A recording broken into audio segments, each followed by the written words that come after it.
જય માતાજી, જય શ્રી કૃષ્ણ મિત્રો। તો હું આજે તમારી પાસે એવી વસ્તુ શેર કરીશ કે હું ઊભો છું અત્યારે દામોકુંડ પાસે। તમે જોઈ શકો છો આ દામોકુંડ છે જૂનાગઢ। તો હું તમને એવા ભગવાનના દર્શન કરાવીશ કે તમે બ્લોગની અંદર બન્યા રહેજો અને અમારી ચેનલની અંદર તમે નવા હોય તો ચેનલને સબસ્ક્રાઈબ અને લાઈક કરજો, શેર કરવાનું ભૂલતા નહીં। તો આ છે દામોકુંડવાળો રસ્તો, એન્ડ સુધી બન્યા રહેજો। તમને એવી વસ્તુ બતાવીશ કે તમે જોતા રહી જશો। અત્યારે હું અહીંયા ઊભો છે એ જમીન જોઈ લ્યો, તમે જોઈ લીધી? આ રસ્તો છે, તમે જુઓ। હવે હું તમને લઈ જાઉં એ જગ્યા જોજો તમે। ચાલો તો આપણે જઈએ।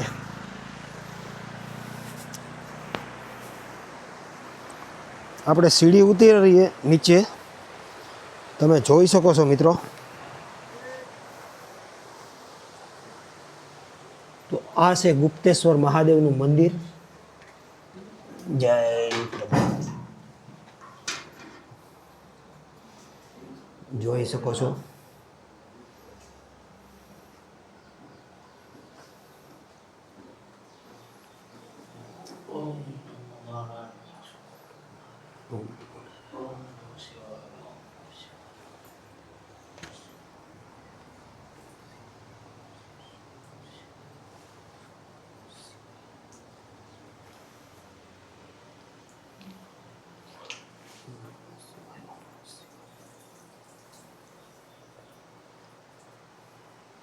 અહીંયા ગણપતિ બાપા છે, જોઈ શકો છો। મા શક્તિમાં અને ભગવાન શિવ,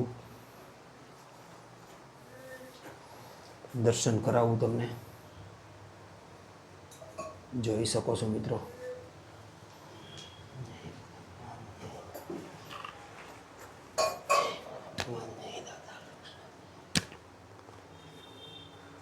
તો મિત્રો ઉપર રસ્તો છે, તમે જોવો।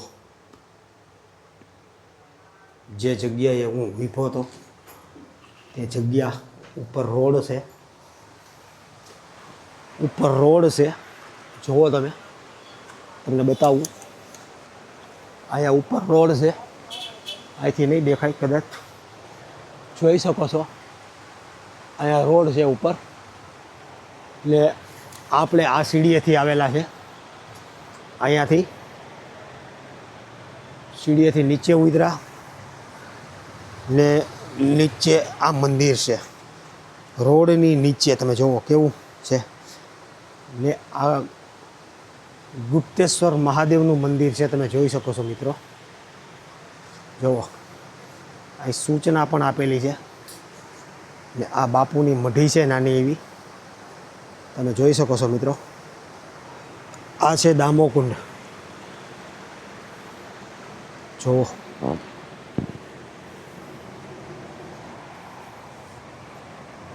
આ છે દામોકુંડ, જોઈ શકો છો મિત્રો તમે। અત્યારે સવારના 6 વાગી ગયા છે ને હું જાઉં છું પરિક્રમામાં। તો પરિક્રમામાં ચાલુ થઈ કે નથી થઈ મને કંઈ ખબર નથી અત્યારે। તો મેં કીધું કે મારા વ્યુઅર્સને દર્શન કરાવી દઉં ગુપ્તેશ્વર મહાદેવના। તો તમને કેવા લાગે મને સારી કોમેન્ટ કરજો ને હર હર મહાદેવ લખવાનું તો ભૂલતા જ નહીં મિત્રો। ચાલો તો હજી આપણે આગળ વધીએ છીએ। આપણે સવારના આવી ગયા છે ભવનાથ તળેટીની અંદર, તમે જોઈ શકો છો કે કેવું ટ્રાફિક છે એ જુઓ મિત્રો।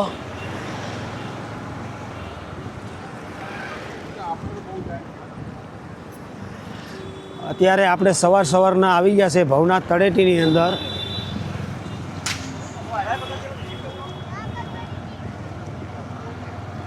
પરિક્રમામાં જવા માટે ટ્રાફિક કેવું છે એ તમે જુઓ, પબ્લિક જ નથી।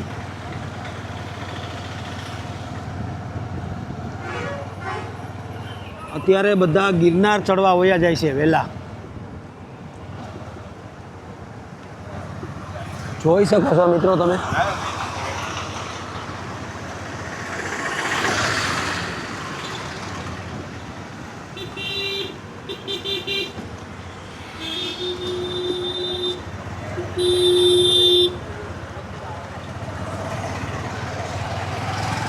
જોવો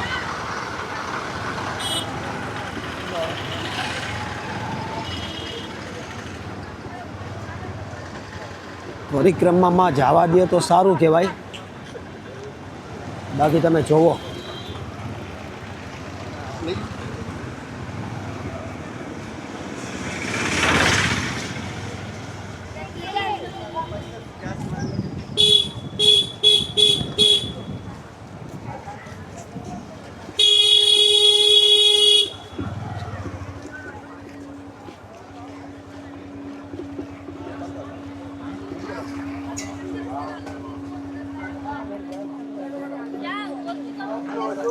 અત્યારે આપણે ભારતી બાપુના આશ્રમ પાસે ઊભા છે સવારના મોર્નિંગમાં તો આ રીતનું બધું વ્યૂ છે ટ્રાફિક જરાય પરિક્રમા છે નહીં જોઈ શકો છો મિત્રો તમે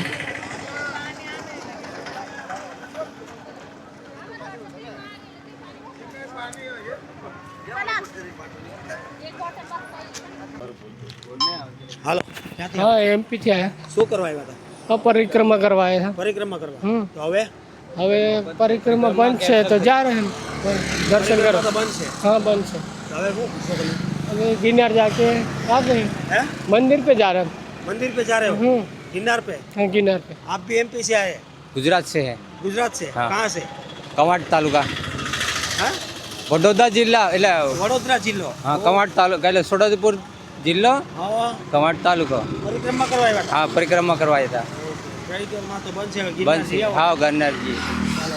જય ગિરનારી જય जय ગિરનાર गिरनार જય ગિરનારી હું આવું ડાકોરથી ડાકોર થી શું વાત છે તો આ પરિક્રમા કરવા આવ્યા હતા પરિક્રમા કરવા આવ્યો ને હા તો હવે શું થયું પરિક્રમા બંધ જાય જો 11 વાગે ખોલવાની એમ કે ક્યારે આજે 11 વાગ્યા પછી જો વરસાદ માહોલ ના આવે હા તો ખોલે સાંજે 11 વાગે સાંજે નહીં બપોરે 11 બપોરે વાગે 11 વાગે હા એમ કીધું એવું કીધું એવું કીધું હા તો પછી આ પરંપરા છે એ તો જાળવી રાખવી પડે ને એમ કે હા જે ગરવા ગિરનારની પરંપરા પરી આ જ્યાં ચાંચ્યાસી લોકો ઠેઠે હું તો ડાકોર થયા બરાબર મહારાષ્ટ્રમાંથી એમપી માં માણસો આવે હા એટલે ગરવા ગિરનારના ઓલા એના મહત્વથી આવતા હશે ને હા એ તો એમ જ હોય ને દાદા બરાબર અને પછી અહીંયાથી પબ્લિક પાછું જાય તો કેટલું ઓલું દુઃખ થાય મનને દુઃખ થાય ને આત્માને ક્યાંથી આવે માણસો હા પરિક્રમા કરવા? હા પરિક્રમા આત્માને દુઃખ થાય ને હા ચાલો અહીંયા આવીને પરિક્રમા ના કરવા દીધી એમ એટલે આવું હા બધું એવું છે તમે એકલા જ છો અમે તો ઘણા માણસો છીએ હું તો દામોકુંડમાં નાવા જઉં અત્યારે અત્યારે હા શું વાત છે દામોકુંડમાં લઈને પાછો 12 વાગ્યા હોય તો વાટ જોઈ હા પરિક્રમા ને કજું પાછી કાલે ખોલવાની કે વરસાદ ના આવે હા તો કાલે ખુલશે કાલે ખુલશે એવું કે હા હા સરકાર થેન્ક યુ દાદા થેન્ક યુ જય ગિરનારી જય જય ગિરનારી ગિરનારી